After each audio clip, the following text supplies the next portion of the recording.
MCR Pure Cotton Club, formals and casual shirts. பாரம்பரியமான சுவையான புது அறிமுகம் KTV True Value Bronadile. ரகங்கள் பலவிதம், ஒவ்வொன்றும் உலகத்தரம். தமிழக உற்பத்தியில் உங்கள் அனுஜ் டைல்ஸ். அதிமுகவோடு கூட்டணி பேசி வைத்திருந்தேன்.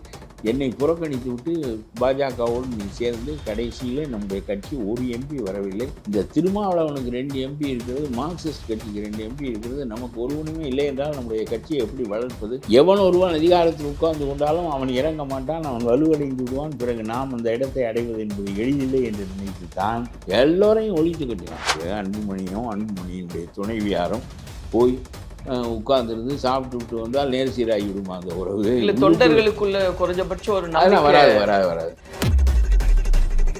ஆனால் இந்த போக்கு 26 தேர்தலில் யாரோட சேருவாங்க, எந்த மாதிரியான விளைவுகளை உண்டு செய்யும்? என்னுடைய கருத்து நேச்சுரல் அலையன்ஸ் என்று ராமதாஸ் ஒரு முறை இந்த அதிமுக உறவை குறிப்பிட்டதனால் அவர் அதிமுகவோடு தான் சேர முடியும் என்று நான் நம்புகிறேன். அரசியலில் வேகமாக பேசுவது, குறைவாக பேசுவது, அது யாருக்காக பேசுகிறார் என்பதுதான் முக்கியம். இன்னைக்கு சூழ்நிலையில யார் அந்த கட்சியை முன்னெடுத்து போறாங்க? உங்களுடைய பார்வையில் யாருடைய? ராமதாஸுக்கு தான் என்னுடைய கருத்து. எனக்கு அதில் தொடர்பில்லை, நான் அந்த கட்சிக்காரன் இல்லை. ஆனாலும் சொல்லுவேன், ஓட் பேங்க் என்பது ராமதாஸிடம் தான் இருக்கிறது. வேட்பாளர் போடுகின்ற நிலைப்பாடும் கூட்டணி சேர்கின்ற நிலைப்பாடும் ரெண்டு நிலைகளுக்கும் யார் தலைமையாக இருக்கிறார்களோ அவர்கள் தான் அந்த கட்சியை நடத்துகின்றவர்களாக மாறி விடுவார்கள். இப்போ அதிமுகவோ திமுகவோ இதை எப்படி அணுகுறாங்க பார்க்குறாங்க? அவர்கள் அணுகுவதற்கு என்ன இருக்கிறது? மறுபடியும் வலுவாக சேர்ந்து விட்டால் பிறகு யாரோ ஒருத்தரை கூட்டணி சேர்த்து கொள்வார்கள். திமுகவோட பாமக சேர முடியாது, பாஜக சேர முடியாது. திருமாவளவன் போன்றவர்கள், விஜய் போன்றவர்கள் மாறி வருவார்களே, ஆனால் பிறகு வேண்டாத கட்சியை வளர்க்குவார்கள். நான் என்ன சொல்றேன், அப்படி கணக்குல புரிஞ்சுக்கிறாங்க. கொடுத்து விட்டு என்ன ஏமாற்றி விட முடியுமா? அது திமுக சொல்ற செய்தி தான். அதாவது எப்பொழுது பார்த்தாலும் நான் ஒன்று சொல்லுகிறேன், 234 தொகுதிகளிலும் நிற்க வேண்டும் என்று சொல்லுகிற திருமாவளவன் முதலில் பொது தொகுதியில் என்று அது தலைமை நிலைநாட்டுகிறது. நான் இந்த மக்களுக்கு மட்டுமில்லை, எல்லா மக்களுக்கும் உரியவன் என்பது வெளிப்பட வேண்டும். இன்னமும் நீங்கள் சார்ந்துதானே, ஜாதி சார்ந்த கட்சியாகத்தானே நீங்கள், பாட்டாளி மக்கள் கட்சி எல்லாமே ஜாதி சார்ந்த கட்சிகள் தானே. நான் சொல்லுகிறேன், இந்து மதம் எங்களுடைய மதம் இல்லை என்று திமுக, தமிழர்களின் மதம் இல்லை என்று ஸ்டாலின் சொன்னால் பதறிவிடும் இந்தியா. பாட்டாளி மக்கள் கட்சி அப்படின்னு நம்ம பேசும்போது இன்னுமே அந்த உரசல் இருந்துகிட்டே இருக்கு. இன்னும் ஒரு தீர்வுக்கான ஒரு புள்ளியே வரல. நான் ஒன்று சொன்னேன், அன்புமணி தகப்பனாரிடம் தோற்பது இடிவில்லை, பெருமைதான். இழிவில்லை என்பது மட்டுமில்லை, அது பெருமை. தகப்பனார் அவர் இந்த கட்சியை நடத்தட்டும், அவர் தோற்றுவித்த கட்சி, அவர் உண்டாக்கிய கொள்கைகள் எல்லாமே 50 ஆண்டுகளாக இந்த மக்கள் பெற்ற நன்மைகளும் அவர் வழியாக வந்த நன்மைகள் தான். ஆகவே அவருக்கு நான் இந்த கடிவாளத்தை பிடித்து இந்த வண்டியை ஓட்டுவதில் அவருக்கு விருப்பம் இல்லை என்றால் கடிவாளத்தை அவரிடம் ஒப்படைத்து விட்டு பயணம் செய்கின்றவனாக நான் இருக்கிறேன், ஒரு தொண்டனாக நான் இருக்கிறேன் என்று சொல்லுங்கள். அவர் கொஞ்ச நாளில் நெகிழ்ந்து போவார். ஏனென்றால் ஓரளவுக்கு விவரம் தெரிந்த தலைவர் நீங்கள். உங்களை விட்டு நடத்துவதற்கு எளிதானதில்லை. ஆனால் நீங்கள் எடுத்த முடிவு தப்பாக போய்விட்டது என்று தான் அவர் சீற்றம் கொள்கிறார். பிஜேபியோடு நீ சேர்ந்து அதிமுகவோடு கூட்டணி பேசி வைத்திருந்தேன், என்னை புறக்கணித்து விட்டு பாஜகவோடு நீ சேர்ந்து கடைசியில் நம்முடைய கட்சி ஒரு எம்பி வரவில்லை. இந்த திருமாவளவனுக்கு 2 எம்பி இருக்கிறது, மார்க்சிஸ்ட் கட்சிக்கு 2 எம்பி இருக்கிறது. நமக்கு ஒருவனுமே இல்லை என்றால் நம்முடைய கட்சியை எப்படி வளர்ப்பது? இது உன்னுடைய பிடிவாதத்தினாலும் முட்டாள்தனத்தினாலும் நடந்தது. ஆகவே உன்னிடமிருந்த தலைவர் பதவியை பிடுங்கினால் ஒழிய நீ இது போன்ற தவறை வருங்காலத்திலும் செய்வாய். இந்த கட்சியும் இந்த மக்களும் சோர்ந்து போவார்கள். ஆகவே அந்த பொறுப்பை நான் எடுத்துக்கொள்கிறேன் என்று ஏற்கனவே இவருக்கு வழங்கிய தலைவர் பொறுப்பை அவர் எடுத்துக்கொள்கிறார். இப்பொழுதும் ஒரு வார்த்தை சொல்ல மறுக்கிறார். ராமதாஸுக்கிடம் மன்னிப்பு கேட்கிறேன் என்று கூட சொல்லுகிறார். ஐயாவினுடைய கொள்கைகளை நான் தலைவராக இருந்து நிறைவேற்றுகிறேன் என்று சொல்கிறாரே தவிர ஐயாவினுடைய கொள்கைகளை ஐயாவை நிறைவேற்றட்டும், எப்பொழுது கலைக்கிறாரோ அப்பொழுது என்னை கூப்பிடட்டும் என்று சொல்ல வேண்டியதானே. இவர் அந்த பிடிப்பை விட்டுவிட்டால் வேட்பாளர்களை ஐயா போடுவார். பிறகு அது அவருக்கு நம்பிக்கை இல்லை. இந்திரா காந்தியிடம் இந்த இது இருந்தது, எமர்ஜென்சியில் ஒன்றுமில்லை. ஜெகஜீவன் ராமிடம் அந்த ஆட்சியையோ வேறு எவனிடமோ ஒரு ஆட்சியை கொடுத்து விட்டு எமர்ஜென்சி வழக்கை ஒழுங்கு பண்ணி கொண்டு இந்த தவறுகளெல்லாம் நடக்காமல், எமர்ஜென்சி அட்டூழியங்களெல்லாம் நடக்காமல் திரும்ப ஆட்சிக்கு வரலாம். எவன் ஒருவன் அதிகாரத்தில் உட்கார்ந்து கொண்டாலும் அவன் இறங்க மாட்டான், அவன் வலுவடைந்து விடுவான். பிறகு நாம் அந்த இடத்தை அடைவது என்பது எளிதில்லை என்று நினைத்து தான் எல்லோரையும் ஒழித்து கட்டினார், எல்லாரையும் சிறையில் வைத்து எல்லாம் செய்தார். அது பெரும்பான்மையான ஒரு நிலைப்பாடு. நீங்கள் எதிர்த்து நிற்கின்ற போது அரசியலில் பாருங்கள், பெற்ற மகன் என்றாலும் கூட அவருக்கு நம்முடைய கட்டுக்குள்ள அவன் வரவில்லை என்று அவர் நினைக்கிறார். ஏன் நினைக்கிறார் என்றால், பாஜகவோடு சேர்ந்து 5 எம்பி வந்திருந்தால் அவர் நினைக்க மாட்டார். என்னை விட என் மகன் தான் கெட்டிக்காரன், அவன் எடுத்த முடிவு தான் சிறந்த முடிவு என்று நினைப்பார். எப்போ வெற்றி தோல்விகள் தான் உங்களுடைய உறவுகளை பலப்படுத்துகின்றன, பலவீனப்படுத்துகின்றன. இப்போ இந்த விழாவுக்கும் வரல, அவங்களுடைய இல்ல நிகழ்ச்சி அதெல்லாம் வர உறவுகள் கசந்துருச்சு, வெளிப்படையாகிவிட்டது. இவ்வளவுக்கு பிறகு இவர் எப்படி போவார்? இல்லை, இது பாட்டாளி மக்கள் கட்சிக்குள்ளேயே போய் உறவு பாராட்டி வெற்று உறவு பாராட்டுவதனாலே அரசியல் நேர்சீர்படுமா என்று கேட்கிறேன். இவர் ஏதோ ஒரு ராமதாஸ் வீட்டு விழாவுக்கு அன்புமணியும் அன்புமணியினுடைய துணைவியாரும் போய் உட்கார்ந்துருந்து சாப்பிட்டு விட்டு வந்தால் நேர்சீராகி விடுமா அந்த உறவு? இல்லை, தொண்டர்களுக்குள்ள குறைஞ்சபட்சம் ஒரு வராது. கட்சியே அவர் என்ன நினைக்கிறார் என்றால், கட்சி மறுபடியும் பிஜேபி மாதிரி தவறான முடிவுகள் எடுக்கப்படக்கூடாது. நாம் இருக்கின்ற வரையில் இந்த கட்சியை நம்ம கொடுத்து பார்த்தோம், அது சரியாக வரவில்லை. ஆகவே நாமே எடுத்து முடிவுகளை நாமே செய்வோம். ஒத்து வராத ஒரு எம்எல்ஏ பதவி விட்டு தூக்குறாரே, கொஞ்சம் கூட அஞ்சாமல் தூக்குறாரே. அவர் என்ன நினைப்பார் என்றால், எம்எல்ஏ நாம் உண்டாக்கிய எம்எல்ஏ தானே, இவர் இருக்கிறார் இன்றைக்கு, அன்றைக்கி வேறு ஆளை உண்டாக்கினால் அந்த இடத்துல வேறு ஆள் இருப்பான். ஆனால் இந்த போக்கு 26 தேர்தலில் யாரோட சேருவாங்க, எந்த மாதிரியான விளைவுகளை உண்டு செய்யும்? என்னுடைய கருத்து நேச்சுரல் அலையன்ஸ் என்று ராமதாஸ் ஒரு முறை இந்த அதிமுக உறவை குறிப்பிட்டதனால் அவர் அதிமுகவோடு தான் சேர முடியும் என்று நான் நம்புகிறேன். ஆனால் மாநாட்டில் பேசும்போது ஏற்கனவே காட்டமாக திமுக தலைவர் தற்போது முதலமைச்சர் பேசும்போது காட்டமாக முன்னாடி பேசியிருந்தது. இப்போது கொஞ்சம் சாஃப்ட் டோனில் மாநாட்டில் பேசினார். ஒருவேளை காரியங்கள் நடக்கட்டும், நம்ம வச்ச கோரிக்கைகளை அவர் கவனிக்கிறாரா என்று பார்ப்போம் என்று அவர் கருதியிருக்கலாம். அரசியலிலே வேகமாக பேசுவது, குறைவாக பேசுவது, அது யாருக்காக பேசுகிறார் என்பது தான் முக்கியம். அந்த மக்களுடைய கோரிக்கையை நிறைவேற்றுவதற்கு கொஞ்சம் தனிந்து போனால் பரவாயில்லையா என்றால், தனிந்து போவதனாலும் தப்பில்லை. ஏன்னால் பெருவாரியான மக்கள் அதனால் நன்மை அடைவார்கள் என்றால், நான் அதையெல்லாம் அரசியலில் பெரிதாக நினைக்கவில்லை. ஆகவே இந்த ஒன்றும் வேண்டாம், ஒரு வார்த்தை, இந்த தலைவர் பதவியில் இருந்து நான் உங்கள் கொள்கைகளை நிறைவேற்றுகிறேன் என்று சொல்லாமல், உங்களுடைய கொள்கைகளை நான் பின்பற்றுகிறேன் என்று சொன்னால் முடிந்துவிட்டு பின்பற்றி விட்டு போவோம். அவராக தேவைப்படுகின்ற போது அன்புமணி எங்கே இருக்கிறாய், வா வா என்று சொல்ல வருகின்ற காலம் வருமா என்று நம்ப வேண்டும். இல்லை, இவ்வளவு நம்மவே பேசும்போது வேற ஆளுகள் கையே அவருக்கு என்ன பயம் இருக்கக்கூடும் என்றால், வேட்பாளர்களை ராமதாஸ் தேர்வு செஞ்சு மாவட்ட தலைவர்களை எல்லாம் மாற்றி வேட்பாளர்களை தேர்வு செய்து கூட்டணியை அவர் அமைத்து விடுவார். ஆனால் பிறகு அந்த கட்சி நமக்கு அப்பாற்பட்டு போய்விடும். பிறகு நம்முடைய பலம் போய்விடும். பிறகு திரும்ப அடைவது எளிதில்லை என்று இவர் நினைக்க வேண்டும் என்று நான் நினைக்கின்றேன். எனக்கு தெரியாது, ஒருவேளை இந்த மாதிரி ஒரு எண்ண ஓட்டத்தில் இருக்கு. அதனால அவர் விடமாட்டேன் என்கிறார். இவர் விடமாட்டேன் என்கிறார் என்றால் அவருக்கு இவரை நீக்கி வைத்து தான் தன் போக்குப்படி கட்சியை செலுத்த முடியும். அதனால் 3 ஆண்டுகள் ஆகிவிட்டது, ஏறத்தாழ நீ பொதுக்குழு என்ன பொதுக்குழு, நான் பொதுக்குழு தேர்ந்தெடுத்தது என்று சொல்வதெல்லாம் அந்த மாதிரி கட்சிகள் எந்த கட்சியில் பொதுக்குழு தேர்ந்தெடுக்குது? ராமதாஸ் ஒப்புக்கொள்ளாமல் பொதுக்குழு தேர்ந்தெடுத்து விடுமா இவரை தலைவராக அந்த காலத்தில்? அது இயற்கை தானே. இப்போ இன்னைக்கு சூழ்நிலையில் யார் அந்த கட்சியை முன்னெடுத்து போகிறாங்க உங்களுடைய பார்வையில்? யாருடைய? ராமதாஸுக்கு தான் என்னுடைய கருத்து. எனக்கு அதில் தொடர்பில்லை, நான் அந்த கட்சிக்காரன் இல்லை. ஆனாலும் சொல்கிறேன், ஓட் பேங்க் என்பது ராமதாஸிடம்தான் இருக்கிறது. கட்சி ஒருவேளை இவரிடம் இருக்கக்கூடும், பல மாவட்ட தலைவர்கள் மற்றவர்கள் இவரோடு இருக்கக்கூடும். ஆனால் ஓட் பேங்க் என்பது ராமதாஸிடம் தான். அப்போ இதே சூழ்நிலையில் கட்சி இவர்கிட்ட இருக்கு, ஓட் பேங்க் அவர்கிட்ட இருக்குன்னா, கட்சி என்ன கொஞ்சம் பேர் தானே, ஓட் பேங்க் தான் பெரியது. கட்சி என்பது கொஞ்சம் பேர் தான். நிர்வாகி 10 பேர் இருப்பான், ஒரு பொதுக்குழு உறுப்பினர் 10 பேர் இருப்பான், ஒரு கட்சியில் 200 பேர் 500 பேர் ஒரு ஊரில் இருக்கிறார்கள் என்று வைத்துக்கொள்ளும். அவருக்கு வேட்பாளர்கள் போடுகின்ற நிலை வருகின்ற போது மறுபடியும் அந்த கட்சி பையன் அந்த பக்கமாக சரியும். அது வேட்பாளர் போடுகின்ற நிலைப்பாடும் கூட்டணி சேர்கின்ற நிலைப்பாடும் 2 நிலைகளுக்கும் யார் தலைமையாக இருக்கிறார்களோ அவர்கள் தான் அந்த கட்சியை நடத்துகின்றவர்களாக மாறிவிடுவார்கள். ஆனால் இருவேறு நிலைகளாக இருக்குது. அது ரொம்ப குறுகிய காலமாக இருக்குது. இல்லை, குறுகிய காலம் ஓராண்டு இருக்கிறது. என்ன குறுகிய காலம்? அரசியலில் ஓராண்டு இருக்கிறது. பையன் அந்த புதிய தலைவர்கள் போடுகின்ற போதே அவர்கள் கொஞ்சம் யோசிப்பார்கள். அதனால் ராமதாஸனுடைய கை வர வர அவரை பொறுத்தவரையில் நான் சொல்கிறேன், கட்சி என்பது எம்எல்ஏக்களை உருவாக்குவது, எம்பிக்களை உருவாக்குவது, அதை உருவாக்குகிற திறனும் அவர்களை தேர்வு செய்கின்ற உரிமையும் யாருக்கு இருக்கிறதோ அவர்கள் தான் அந்த கட்சிக்கு உரியவர்களாக இருப்பார்கள். அதனாலே அவர் தைரியமாக செய்து கொண்டே போகிறார். நான் இந்த கட்டத்தில் கூட நினைக்கிறேன், இணைந்து போனால் எந்த கட்டத்தில் நீங்கள் தோற்றாலும் தகப்பனிடம் தோற்கிறீர்கள். அது ஒரு பெரிய விஷயமே இல்லை. போங்கள், மறுபடியும் இந்த 26இல் ஒரு பெரிய இடங்களை பெறுவதற்கு முயலுங்கள். பிறகு எங்கே அவர் என்ன, அதுக்கு அடுத்த கட்டத்தில் நாம் தானே இருக்கிறோம். என்ன, அவர் குதிரையை விட்டு இறங்குகிற போது, "அப்பா, என்னால் ஓட்ட முடியலப்பா." ஒருவேளை அந்த சூழல் மாறிடும்ன்றது தான் அவர் இப்பொழுது உடனேயே அந்த பிடிப்பு வேண்டும் என்று நினைக்கிறார். அன்புமணி இப்பொழுதே இந்த பிடிப்பு நம்ம விட்டு போய்விட்டால் நிலையாக போய்விடுமோ என்று நினைக்கிறார். நிலையாக போகாது. ஆனால் அவர் பிடிப்பை மாற்றிக்கொள்ளாவிட்டால் தன் போக்கில் நடத்த முடியாது என்று ராமதாஸ் உறுதியாக நினைக்கிறார்.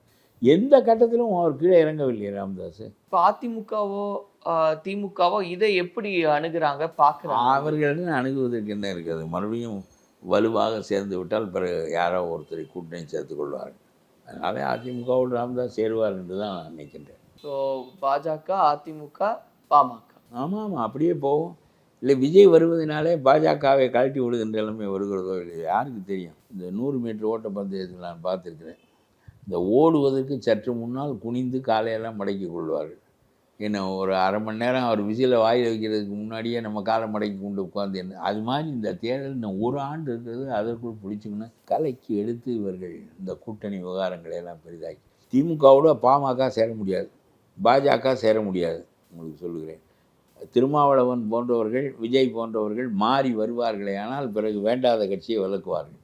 அதுதான் பயமே. அமித்ஷா ஓடி வந்து கட்டி அணைத்து இவரோடு கூட்டணி போட்டு அடிப்படையே வேறு எவனோட சேர்ந்து அவன் நம்மோடு சேராதவனாக இருந்தால் நமக்கு இடையூறு வந்து விடாதா?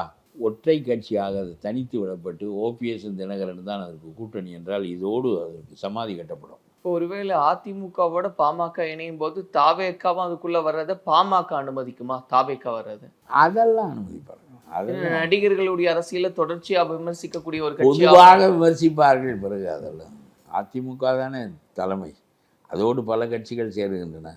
என்ன, முஸ்லீம் லீக்கோடு சிபிஎம்மோடு ராஜாஜி சேரவில்லையா? திமுக நடுவில் இருந்தது. சிபிஎம்மும் ராஜாஜியும் கீரியும் பாம்பும் போல். My enemy number 1 is communist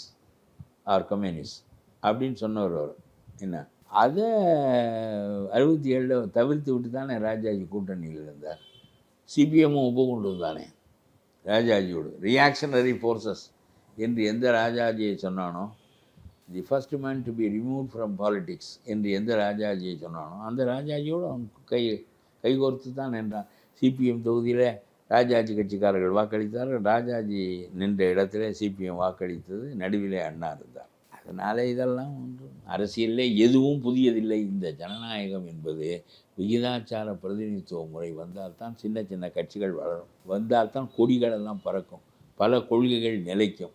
இல்லாவிட்டால் தொழிலாளர்களுக்கு பேச வேண்டிய சிபிஎம் தொழிலாளர் எதிர்நிலைப்பாடு வைத்திருக்கிற திமுகவோடு வாய் மூடிக்கொண்டிருக்கும்.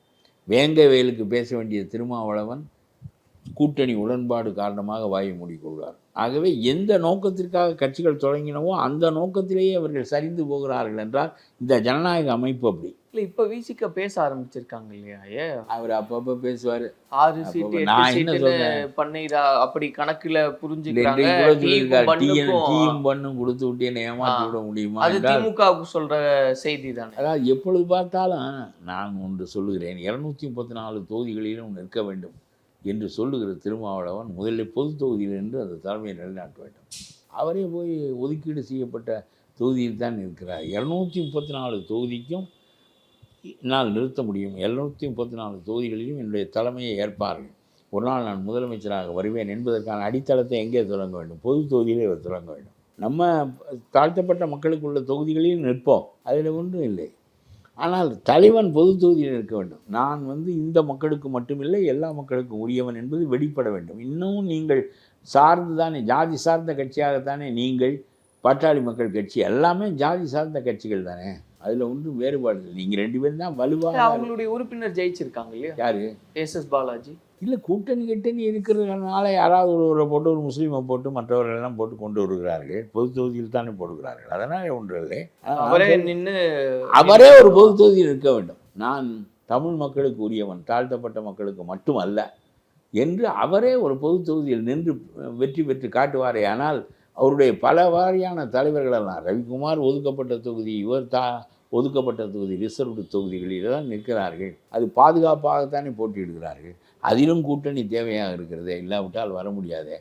இவர் எப்பொழுதும் பேசிக்கொண்டே இருப்பார். நாங்கள் பிரதமராவது நோக்கம் என்று சொல்வார். அவருடைய பேச்சை நாம் பெரிதாக எடுத்துக்கொண்டு நாம் விமர்சிக்க வேண்டிய தேவையில்லை என்பது என்னுடைய கருத்து. இப்போ சமீபத்திய பேச்சுக்கள் திருமாவளவன் அவர்களுடைய பேச்சு கட்டாயமாக நாங்கள் வந்து அரியணை ஏறுவோன்ற விதத்தில் ஆனால் திருமாவளவனுக்கு எப்படி பிரஸ்ஸில் இருப்பது என்பது தெரியும். ஏதாவது ஒன்று சொல்வார். நான் இதை இப்பொழுது சொல்லியிருக்காரு, பேசப்படும் பொருளாக இருக்க வேண்டும் என்பதில் அவர் ரொம்ப, இல்லாவிட்டால் அவருடைய மக்களுக்குரிய செய்திகளோடு அவர் அடங்கி போய்விடுவார்.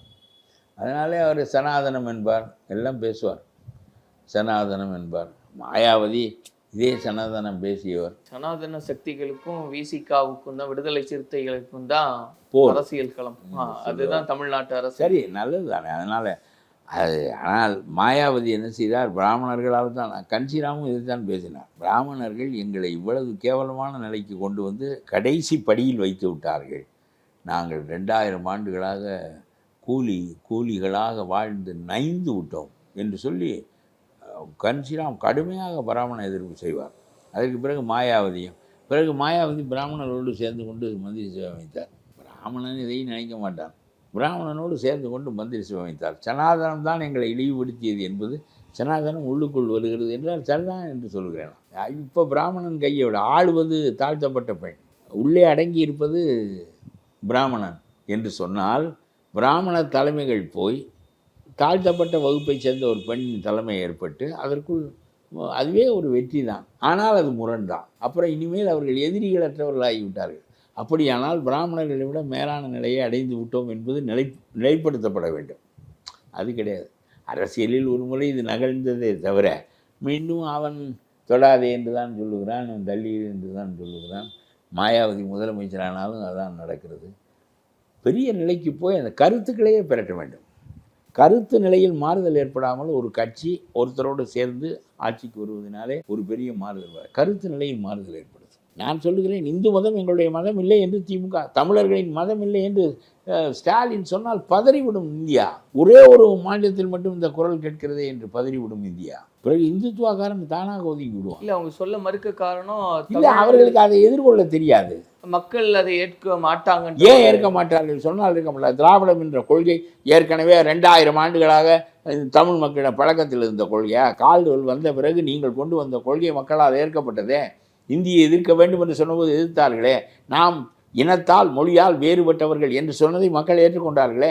ஏற்றுக்கொண்டு காமராஜ் தோற்றது, ராஜாஜி தோற்றதும் ஒரு அடிப்படையான மொழி இன வழி மக்களுடைய தன்மையை ஏற்க மறுத்த காரணத்தினால், தேசியம் என்பதுதான் பெரிது என்று இல்லாத ஒரு உண்மையை நீங்கள் நிலைநாட்டிய காரணத்தினால் என்ன செய்திருக்க வேண்டும் என்றால், தமிழன் என்ற ஒரு இனம், திராவிடன் என்ற ஒரு இனம், அவர்களுக்கான மொழிகள், இவையெல்லாம் உண்மைதான். அதே சமயத்தில் நாம் இந்தியா போன்ற பெரிய நாட்டோடு இணைந்திருப்பதும் தேவையானது தான். நதி பங்கீடு நடக்கும், பெரிய வர்த்தகம் நடக்கும், சீனா போன்ற நாடுகளை எதிர்கொள்ள முடியும். ஆகவே தேசியமாக இருப்பது நல்லதுதான் என்று இணைத்து பேசியிருந்தால் அவர்கள் இதை ஒப்புக்கொண்டிருக்க வேண்டும். இவன் தேசியத்தை ஒப்புக்கொள்ள மறுத்தான், அவன் திராவிடத்தை ஒப்புக்கொள்ள மறுத்தான். காலப்போக்கில் அதிகாரம் கிடைக்கிறது என்றவுடன் மத்திய அரசாங்கம் வரையிலும் போய் தேசியத்தை ஏற்றுக்கொண்டு விட்டார்கள் இவர்கள். இன்றைக்கு அந்த மொழி இனம் அந்த உணர்வு மட்டும் இருக்கிறது. அதில் இந்து மதத்தை தூக்கி ஏறி நீ உண்மையான திராவிட கட்சியாக ஆவா என்று நான் சொல்கிறேன். தூக்கி ஏறி இந்த இந்து மதத்தை ஒடுங்கி போய்விடுவான். நான் சொல்கிறேன், பிராமண எதிர்ப்பே தேவையில்லை என்பது என்னுடைய கருத்து. முஸ்லீம் 8%, கிறிஸ்துவன் 8%, பிராமணன் 3%, 3 பேரும் 3 மதம். இந்த தமிழ்நாட்டில் எல்லா உரிமைகளோடும் அவர்கள் வாழட்டும். மற்றவர்களெல்லாம் சைவம் வைணவ மதத்தை சேர்ந்தவர்கள். இங்கே எந்த மத சண்டையும் கிடையாது. பிராமணன் தன்னுடைய மதத்தை இங்கே கடைபிடித்து கொண்டு சந்தியாவந்தனம் செய்து கொண்டு வாழட்டும். என்ன சண்டை? அடிப்படை உண்மைகளை பிடிக்காமல் சும்மா 50 ஆண்டுகளாக நீங்கள் போராடி மீண்டும் அந்த பிராமணத்துவம் அந்த இந்துத்துவம் முப்படையின் துணையோடு இங்கே வருகிறது என்று சொன்னால், வீரமணியெல்லாம் கட்சி நடத்தி கொண்டு என்ன செய்ய போகிறார் என்று கேட்கிறேன். நான் எவ்வளோ புதிதாக சொல்லுகிறேன், அதை வாங்கி கொள்ளுகிற சக்தி அவர்களுக்கு இல்லை. இது ரொம்ப சரியான கருத்து. இதை வாங்கவே மாட்டேங்கிறான் எவனும்.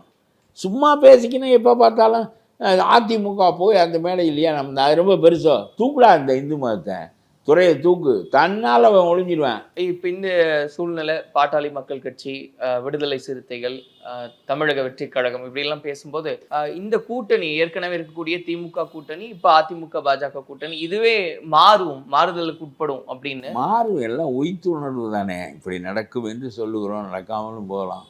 என்ன நம்முடைய பெரிய ஆராய்ச்சி செய்து மழை வரும் என்று சொல்வதே 100க்கு 90 தவறி போகிறது. ஆராய்ச்சி செய்து சொல்லுகிறார்கள். என்ன அதனால் இது ஊகம் தானே. மாறி போகலாம், மாறலாம். மாறினால் நல்லதா கெட்டதா என்றால் நான் சொல்வேன் நல்லது. பிஜேபியை தவிர்த்து விட்டு விஜயோடு பாமகவோடு திருமாவளவனோடு சேர்ந்து உங்களால் அரசியல் நடத்த முடியும் என்றால் அது நல்லது. ஒரு வகையான சக்திகளினுடைய சேர்க்கை, முரணான சக்திகளின் சேர்க்கை இல்லை. ஆகவே எந்த கட்டத்திலும் நீங்கள் அவனுக்கு ஒரு 20 இடத்தை கொடுப்பீர்கள், அவன் ஒரு 18 இடத்தில் எம்எல்ஏ வந்தால் என்னுடைய கருத்து, நான் ஏன் பிஜேபியோடு நீங்கள் சேர்வதையும் ஏற்றுக்கொள்கிறேன் என்றால், தொப்பி நீங்கள் தான், குஞ்சம் தான் அவன் தொப்பியாக ஆவதற்கு முயலுகிறான், விடாதீர்கள் என்பதுதான் என்னுடைய கருத்து. தமிழ்நாட்டுக்கு நல்லதில்லை என்பதுதான் என்னுடைய கருத்து. பொறுத்திருந்து பார்ப்பாங்க இதெல்லாம் எப்படி இந்த கூட்டணி கணக்குகள் மாறுது. நன்றி. MCR Pure Cotton Club, formals and casual shirts. பாரம்பரியமான சுவையான புது அறிமுகம் KTV True Value Bronatile. ரகங்கள் பலவிதம், ஒவ்வொன்றும் உலகத்தரம். தமிழக உற்பத்தியில் உங்கள் அனுஜ் டைல்ஸ்.